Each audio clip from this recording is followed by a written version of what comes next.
Hello, everybody, and welcome back to my channel. Today, I want to share some study tips from my experience that will not only help improve your academic results, but help you to truly fall in love with the process of studying. Now, these tips are most suitable for university students like myself. However, some of it is very much applicable to high school students or just anyone who is studying or training at the moment. These tips are simple and can be accomplished by almost any student, and hopefully they will help you become an academic weapon. Now, I'm not going to list all my academic achievements. I know some people who make study tips videos like to do that in order to give credit to their advice. However, I'm sure you do not want to sit and listen to my achievements. You are here for the tips, so I will not waste any of your time. It does not matter whether I am the top student or not. I am a fellow student just like you, and my academic journey has been successful so far, which is all you need to know. So let's dive right into the tips. All right, starting with the first study tip. Now, I know university students is about to roll their eyes at this one, but please attend classes. And I mean 95% or more of the classes. Attending classes is one of the best academic habits you could ever develop. You do not need some fancy, genius, scientifically backed up study method with 50 steps. You just need to attend classes regularly. Even if you sit there half asleep, please show up. These classes are for you. They are there to introduce the content of the course or the subject. And it's okay if you don't understand maybe not even half of what is being said. Your brain is still receiving some exposure to the content. So subconsciously, you are actually starting to develop an understanding. You just don't know it yet. When it comes to practicing on your own and revising for the examination at the end, that's when you will fully develop your own understanding of the work. But the first exposure via the lectures, via the classes, is very important.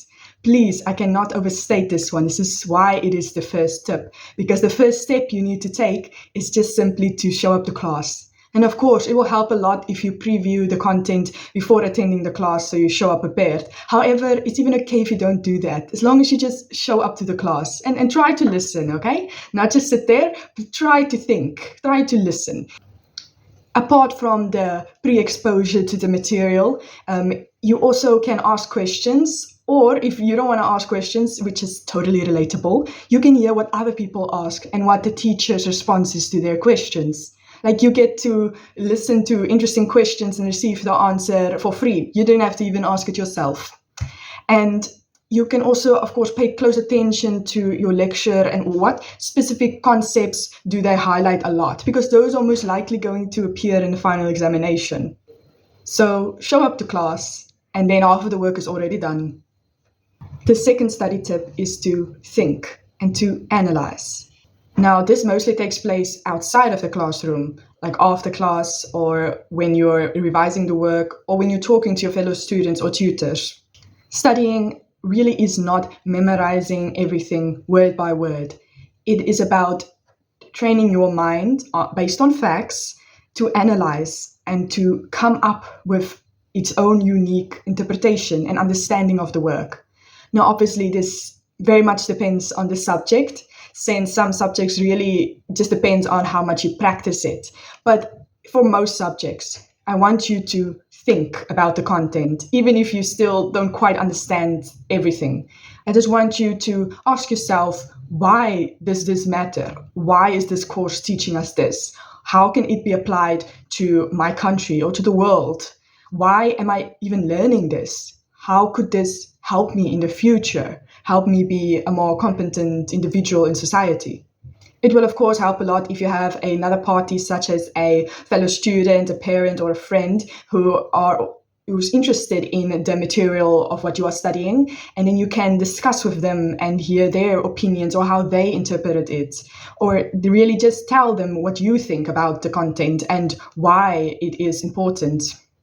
Yes, it is true that you could probably do all right in your studying, or in fact, maybe even a little bit above average if you have excellent memorizing abilities and you memorize the content word by word. However, I do believe that what really distinguishes high-performing students from the top students is that the top students have, after they have memorized the facts, they have sat down and actually thought about the implication of these facts and unique ways to connect these facts and apply it to real life scenarios or maybe to their own lives.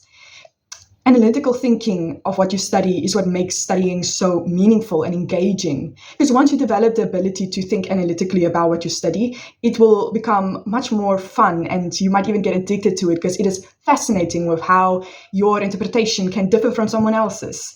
When you realize what implication what you study has in your life and in the world on a bigger scale. But of course, not everybody is intrinsically analytical. Like some people have analytical minds where other people have other strong suits.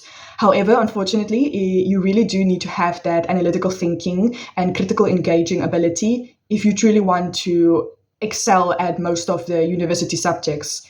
So I do encourage that you train this skill of yours. Even if you believe yourself not to be an analytical mind, this is still a skill that you can learn.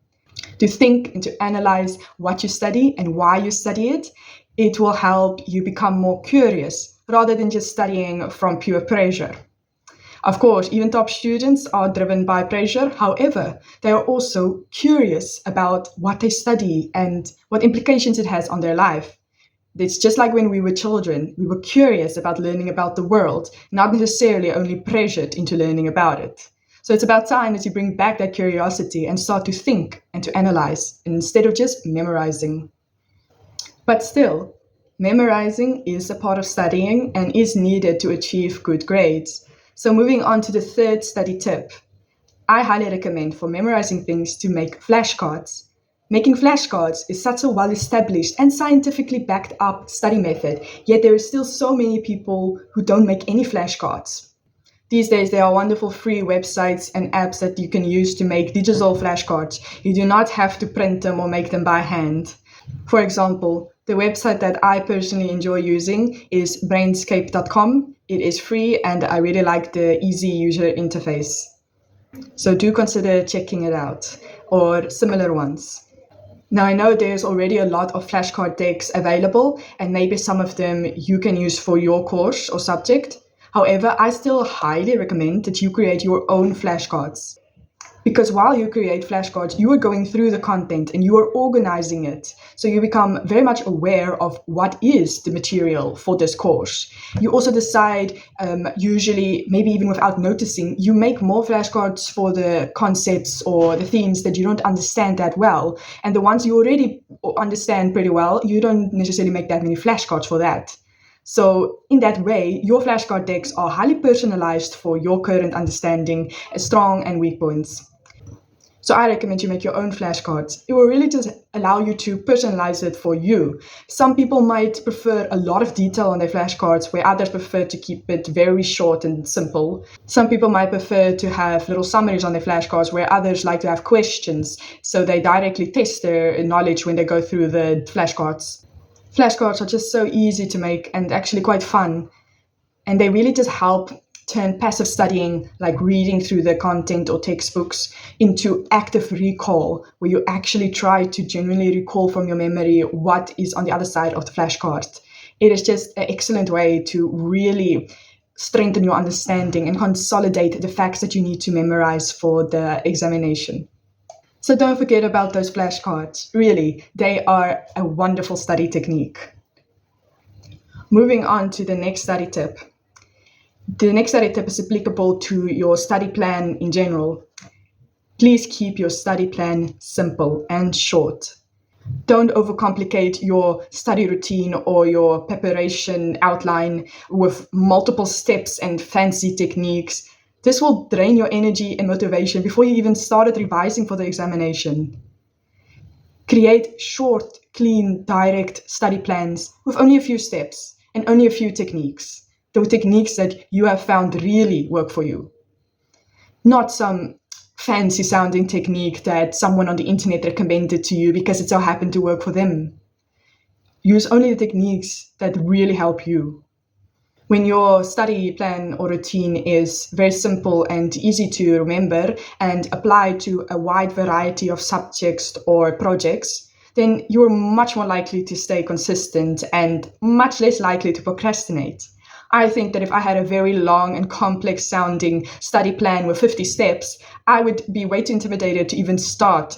But if I have a study plan with only 5 steps, then I might be like, oh, that's not that complex. It's just 5 steps. Let's get started with the first one.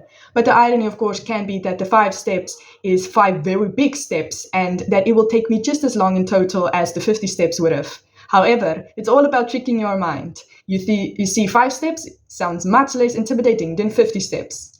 And of course, the 5 steps is very easy to remember, so I can always remember how much time to spend on each because I know what the next one is. So basically, try not to include every fancy study technique you've learned off from the internet or other people. Just keep things simple and straightforward and not so intimidating so you can actually get started and stop procrastinating. All right, now the next study tip is probably something you've heard 1,000 times before. Fake it until you make it. This advice applies very much to studying. Because when we study, it is very easy to have our confidence, esteem, motivation, emotions, and our belief of our abilities influence our ability to truly study to our highest potential. So sometimes you're going to have to lie to yourself in a way. Lie to yourself when you don't feel motivated. Say, no, I feel a little motivated. Because it's all about the mindset sometimes.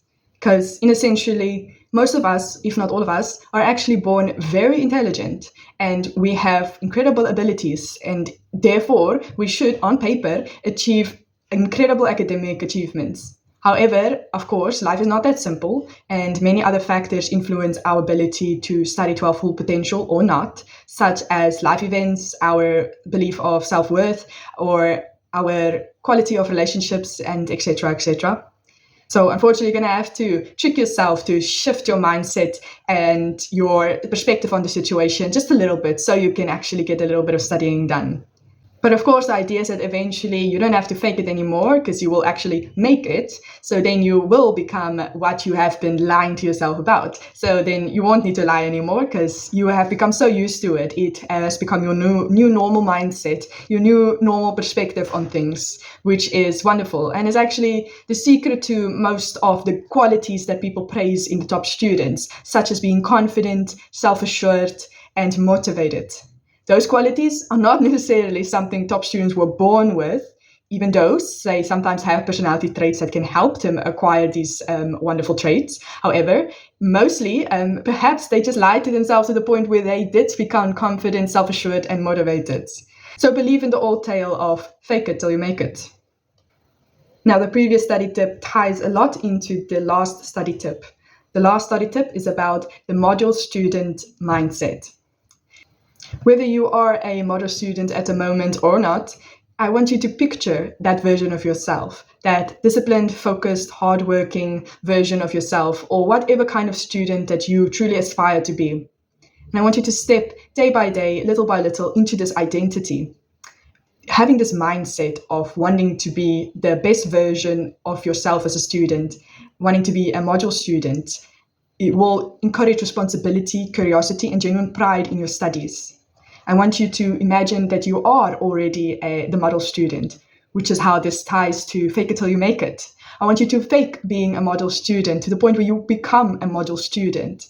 Because if you carry yourself and you study like a model student, your habits will naturally start to align with success over time. And that you will then most likely become a model student. And maybe other students will start to look up to you as an example to follow. And that will in turn encourage you to even more become the model student that you dream to be. So I want you to not think that you are a bad student or that you are lazy or that you are a master of procrastination. I want you to tell yourself, no, I am a model student and I can do this. No one is born as a model student. It is all about the mindset. And of course, after some time, you will not even need to remind yourself to act like a model student because you have then simply become a model student. So that was my 6 study tips. Quickly in summary, the study tips are to attend almost, if not all, classes, to think and to analyze what you study, to make flashcards, to Keep your study plan simple and short, to fake it until you make it, and to adopt the model student mindset. But also, I'd like to add that there is no need to add excessive pressure on yourself to achieve great academic results. Because the irony is that for top students, that is not necessarily their actual main goal. Top students focus on truly thinking about what they study and really falling in love with the process of acquiring new valuable knowledge that they can use to be more competent individuals of society. Top students is genuinely curious about what they study and is actually really interested. And of course, there might be some parts of the course or the subject that bore them. However, they always try to find something interesting or something useful about this section. So I want you to focus actually on falling in love with studying and becoming genuinely curious and really loving the idea of gaining new knowledge and finding ways to use this new knowledge. Because then the great academic results, the high grades that you wish for, will naturally follow. The goal should not be to achieve high grades, but to fall in love with studying. Because then it doesn't really matter what you study, what the deadlines are, or what pressures are being placed upon you. You will still, at least partially, enjoy the process because you love it. Now, I really hope that these tips will help you fall in love with studying and get those grades that you deserve. Thank you so much for watching, and I hope to see you in my next video. Until then, take care of yourself and keep striving to be the best version of you.